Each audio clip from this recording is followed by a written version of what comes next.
Mr. President, I rise today to talk about an issue that I know is on the minds of many, many Americans, especially folks who are in the middle class or struggling to get to the middle class, and that's the issue of child care. I think most of us in this chamber agree that every child born in this country has a light inside them. For some children, that light will shine very brightly without a lot of help. They have innate abilities, they have circumstances they're born into where they don't need a lot of help from public policy or from programs or from legislation. But there are a lot of children who have a light inside them that can burn to the full measure of its potential if we do our job. And when I say our job, I mean the job of elected officials. And I think it's the job of every elected official at every level of government and those that work with them to do everything you can to make sure that that light inside of every child burns as brightly as at least the full measure of his or her potential.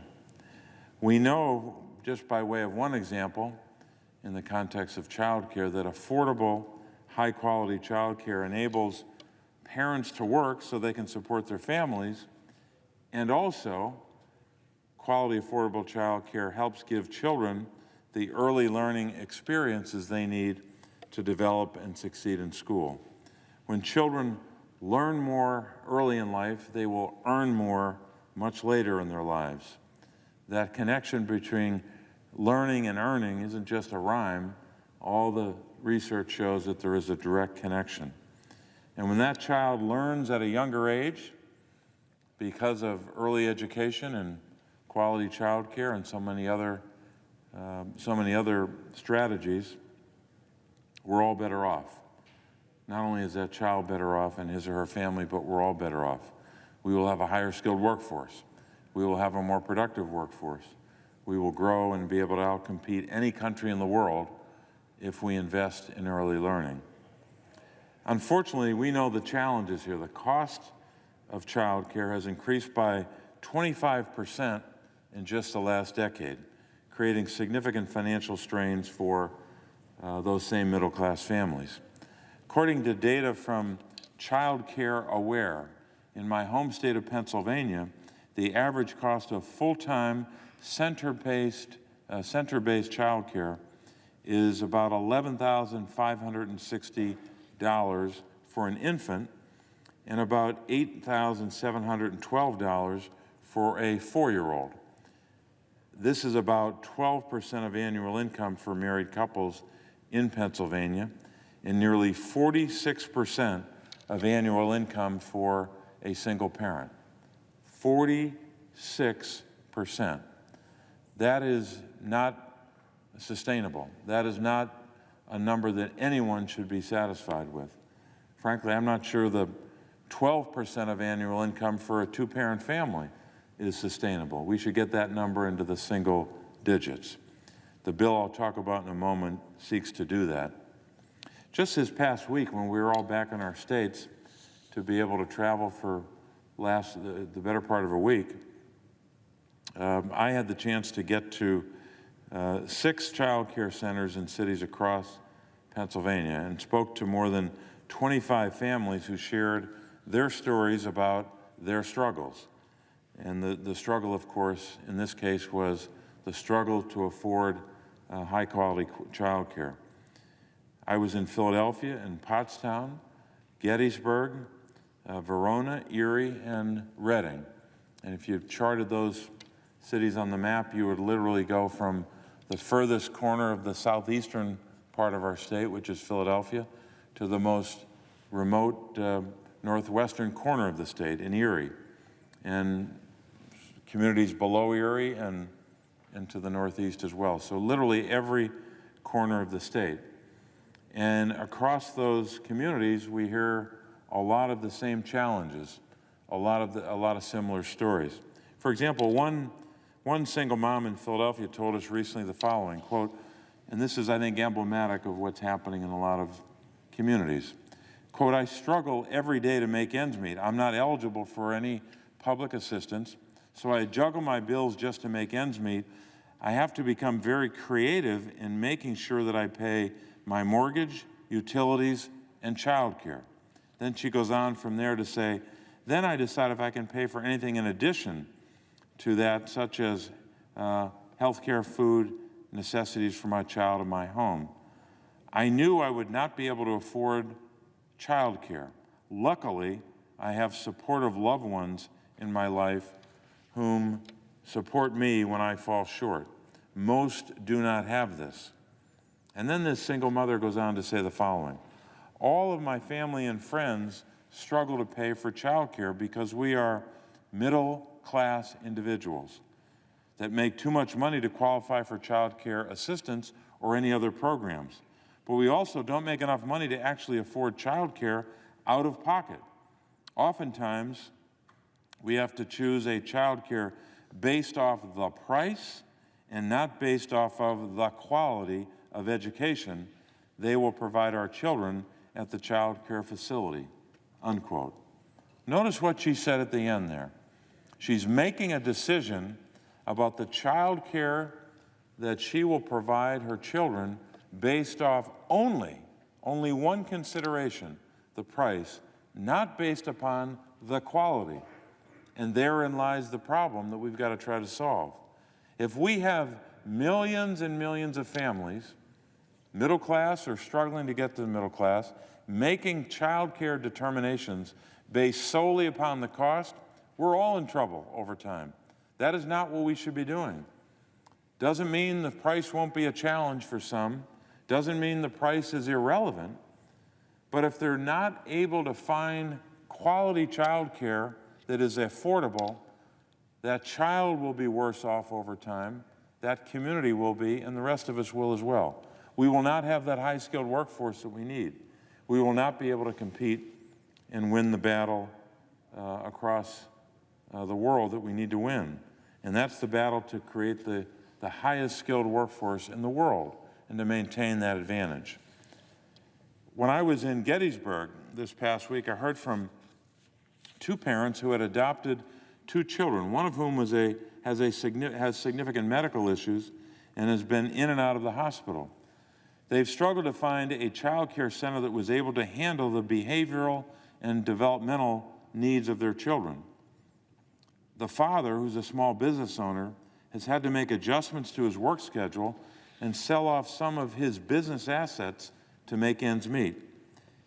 He had to choose between paying for his own health insurance or that of his children.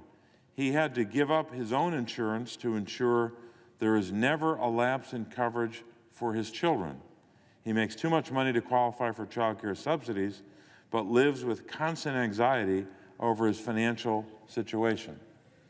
And part of his testimony and that of his wife is very emotional because of the stress and the pressure on that family.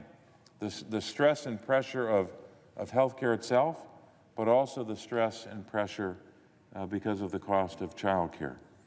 I was grateful he was willing to share his story.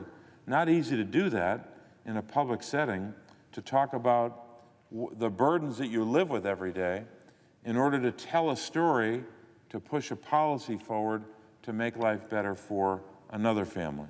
So like a lot of these parents, I was grateful they were willing to help us better understand those struggles so that we can better propose good policy.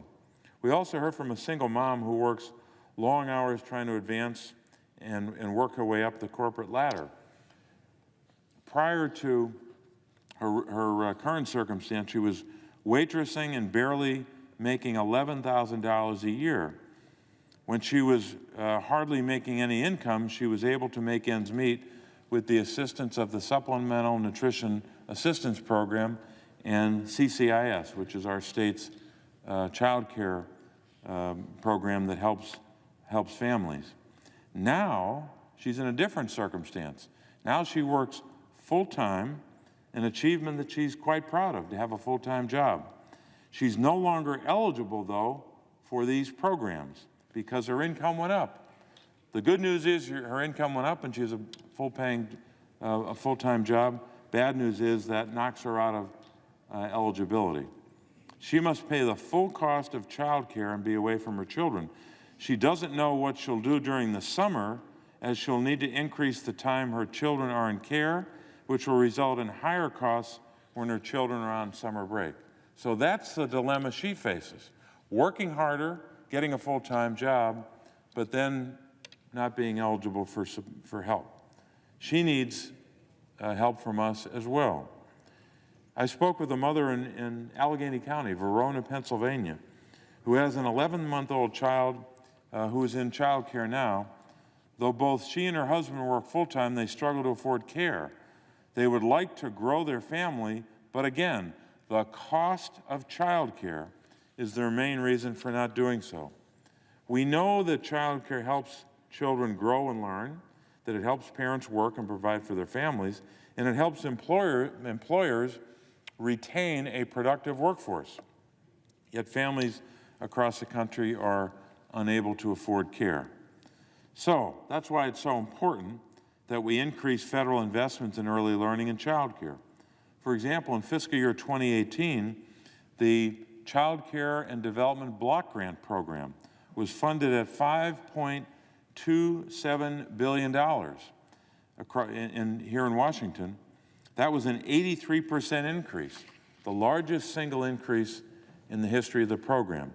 And Head Start, that same year, last budget year, last appropriations year, Head Start received a little more than $9.8 billion, and that was $610 million more than the program got in 2017. Both of those were good results. Doesn't happen every day in Washington, we know. These historic bipartisan investments were continued last fiscal year, so an increase this last fiscal year, nowhere near the increase the prior year, but extra dollars to sustain funding. These investments are already making an impact in places like Pennsylvania, states like Pennsylvania, and across our country. But there's so much more unmet need and so much more work to be done. So good news on the block grants, but of course that's not the whole story on child care. So I'm pushing for both increased funding for the next fiscal year, the one we're working on now, 2020, as well as two bills that will make high-quality child care accessible and affordable for low and middle-income families. The first is the Child Care for Working Families Act, and the second is the Child and Dependent Care Tax Credit Enhancement Act. I'll do them in that order. The Child Care for Working Families Act would provide first direct financial assistance to working parents to help pay for child care and early learning, ensuring that no parent would pay more than 7% of their household income for child care if they earn less than 150% of a state's median income. In our state, the median household income, and these numbers change between median household income and median family income, but if you're just looking at median household income in Pennsylvania, it's about $57,000. So if you do 150% of that, you're into the 80s, roughly. We don't know where the line would be drawn for certain, state by state, but if we can come up with a way to keep costs below 7% for folks making in that income range, say roughly, and this is a rough number, in the low 80s down, we can help these families be able to do two things: go to work, provide child care for their children that is quality child care, but also be able to afford it. The second part of the bill, and it's basically three parts, second part of the bill will be universal access to high-quality preschool programs for 3- and 4-year-olds. And the third part would be to improve workforce compensation by ensuring that all child care workers are paid a living wage, and early childhood educators are provided parity with elementary school teachers with similar credentials and experience. So three parts to that bill: child care help, early learning help with preschool, and paying the workforce more. We all say, people in both parties say it all the time, we care about our children and we care about our seniors. But sometimes the folks who provide care to both groups of Americans, those who provide care and early learning to children and those who provide skilled care in nursing homes and other settings to seniors are among the lowest paid workers in our society. So we say we prioritize those Americans and we don't lift them up with the kind of workforce that they sometimes need. The second bill I'll talk about, and then I'll wrap up, Mr. President, I will soon reintroduce with Congressman Davis, is a proposal to improve and expand an existing tax credit, which we know as the Child and Dependent Care Tax Credit, not to be confused with the Child Tax Credit. The tax credit you may have eligibility for if you have a child. This one focuses on child care and dependent care. This bill would help families pay for child care expenses by doing the following. First, increasing the maximum amount of the credit from just over $1,000, about $1,050, to $3,000 per child, and it could go up as high as $6,000 if you had more than one child, making the full tax credit available to most working families with incomes up to $120,000 a year. Now, under the current law, that credit starts to lose its value once you only hit $15,000 of income, not that high an income level. By raising that number, you're going to get a lot more middle-class families that will benefit, as well as some trying to get to the middle class. The third part of the bill would ensure that lower-income families are better able to benefit from the credit by making it fully refundable. You have this strange dynamic where folks are working and they have an income, but the income is rather limited, and the credit is not refundable, so they don't get anything back from that credit. So it isn't worth much to them in many cases. The last part of the bill will retain the value over time by indexing the benefits of this child and dependent care tax credit and raise those thresholds based upon inflation. Mr. President, in conclusion, I think it's pretty simple. All children deserve the chance to learn and succeed regardless of where they're born or regardless of their family's income. That's why it's so important that we ensure that all families have access to high-quality, affordable child care and early learning. Together, these proposals will help bring us closer to that reality, and I would argue closer to meeting our obligation as elected officials at every level of government, this being the federal level in the Congress, the Senate, and the House, meeting our obligation to make sure that that light inside of every child burns to the full measure and shines to the full measure of its potential. Mr. President, I would yield the floor and note the absence of a quorum.